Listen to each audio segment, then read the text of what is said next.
صاحب رحمہ اللہ تعالیٰ نے ایک واقعہ بیان کیا کہ بغداد میں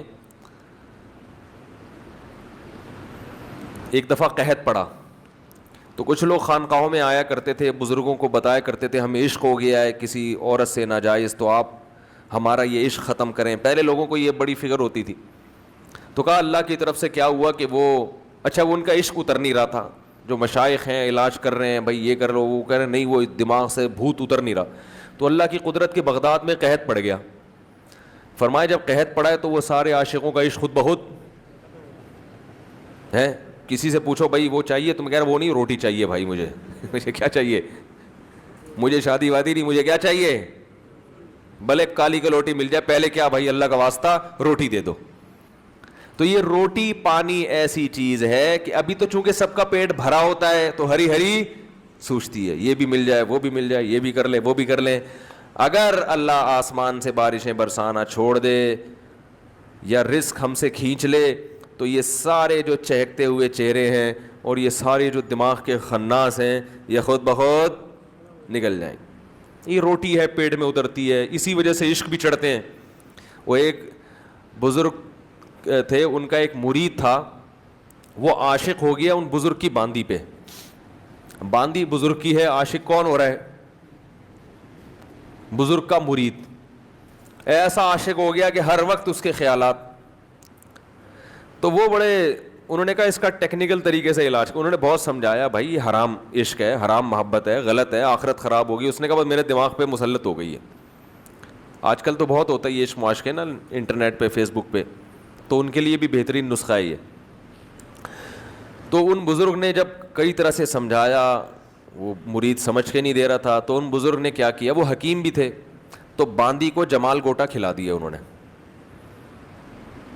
ہے تو بڑی نازیبا مثال مگر ہے بڑی موقع کی. تو جمال گوٹا یا جو بھی دستاور چیز تھی, اور اس کو جو موشن ہونا شروع ہوئے وہ کسی برتن میں جمع کرنا شروع کر دیے کہ اس کو پھینکنا نہیں ہے, عبرت کے لیے. وہ حکیم بھی تھے, ان کو پتا تھا کہ جب یہ مرنے نہیں دوں گا, میں علاج کر دوں گا اس کا, فی الحال وہ بندہ ٹھیک ہو جائے, اس کی بھی جان چھوٹے گی نا باندی کی بھی, اور وہ بھی ٹھیک ہو جائے گا.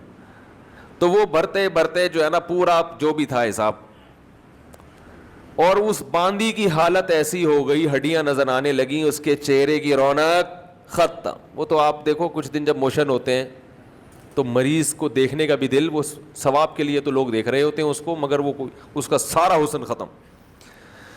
انہوں نے پھر اپنے اس مرید کو بلایا, بولا کہ یہ باندی ہے جس سے آپ کو عشق ہے. اس نے کہا نہیں بھائی اللہ کی پناہ. انہوں نے کہا بتاؤ شادی کرا دوں تمہاری. انہوں نے کہا نہیں مجھے نہیں کرنی اس سے شادی. یار تم تو بڑے مر رہے تھے, تم تو اس کے بغیر نیند نہیں آتی. اس نے کہا یار یہ چڑیل نہیں چاہیے مجھے, میں ٹھیک ہو گیا, میں ایسے ہی ٹھیک ہوں.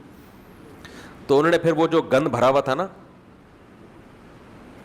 وہ جو گند جو اس کے جمع کیے تھے, اس مرید کو لے کر گیا, بولا اس کے اندر جب تک یہ تھا تم اچھی لگ رہی تھی, جب یہ نکلا ہے تو اصل میں یہ تھا جس پہ تم عاشق ہو رہے تھے. بات آ رہی ہے سمجھ میں؟ یہ گند تھا جس پہ تم, کیا خیال ہے بھائی؟ تو وہ لوگ مجھے لڑکے فون کرتے ہیں, وہ ایکٹریس ہے وہ بڑی اچھی لگتی ہے, اس کی انٹرنیٹ پہ تصویریں دیکھتا ہوں, بد نظری ہوتی ہے, وہ بڑی کوئی بیوٹیفل قسم کی اداکارہ ہے, میں وہ اس کے جو ہے نا وہ جب تک اس کی تصویریں نہ دیکھ لوں تسکین نہیں ملتا. تو میں ان سے کہتا ہوں کہ آپ جو ہے نا گوگل پہ لکھیں 1980 کی کوئی ایکٹریس, اور پھر لکھیں 2019 میں وہ کیسی لگ رہی ہے. 1980 میں کیسی تھی ویسے تو جائز نہیں ہے, لیکن عبرت یہ تو دیکھ ہی رہا ہے نا. تو 2019 میں وہ کیسی لگ رہی ہے, تو ویسی لگ رہی ہوگی جیسی وہ ابھی میں نے باندی کی مثال دی نا. بڑھاپے میں بھی تو سارا جوس نکل جاتا ہے نا انسان کا. تو اس نے مجھے کہا یار بہت خطرناک. تو میں نے کہا جس پہ تم آج عاشق ہو وہ بھی چند سالوں کے بعد ایسی ہو جائے گی, بڈھی, دانت بھی مصنوعی, چہرے کی ساری رونق ختم. تو یہ پتلے ہیں, اللہ نے تھوڑے سے ڈسٹیمپر لگا دیے, کوئی تھوڑا سا نیلا پیلا کر دیا تو انسان اس پہ پاگلوں کی طرح عاشق ہو رہا ہے.